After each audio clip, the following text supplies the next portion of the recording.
For months, shoppers have experienced the frustration of encountering empty shelves every time they stop to shop at Uchumi Supermarket branches across the country.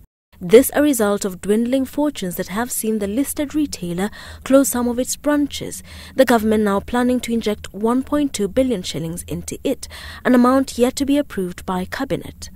However, Trade and Industrialisation Cabinet Secretary Aidan Mohammed says the government has gathered enough evidence to press charges against those who for a second time took Uchumi to its near deathbed. There has already been a forensic audit at Uchumi, and the Cabinet Secretary's understanding is that enough evidence has been gathered to press charges against persons who may have mismanaged its cash and assets.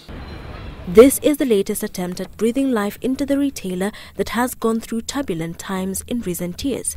In 2006, the supermarket chain was placed under receivership over cash flow troubles. The government then injected 675 million shillings to revive Uchumi, but afterwards it still struggled to return to profitability. In 2008, 12 former directors of the ailing retailer were charged in court with a conspiracy to defraud it.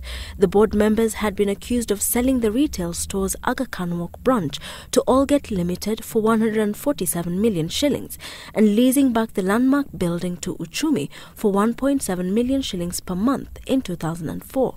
Last year, the retailer restructured its management team, sending home some of the managers who are alleged to have been leading suppliers and who were paid before other suppliers.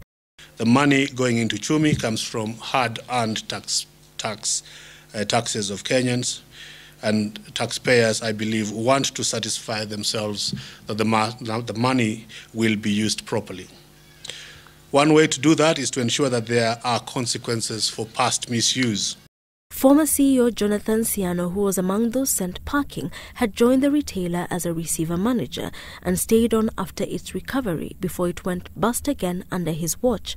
Earlier in the year, a section of suppliers agreed to convert half of the 3.5 billion shillings owed to them into a stake in Uchumi, the agreement giving Uchumi room to settle the outstanding 1.8 billion shillings without straining its finances.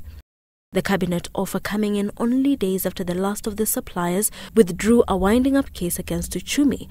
Apart from the 1.2 billion shillings windfall from the state, the retailer is also mooting a further 5 billion shilling deal with a strategic investor to turn around its fortunes. Wilkister Nyabwa, Sunday Live.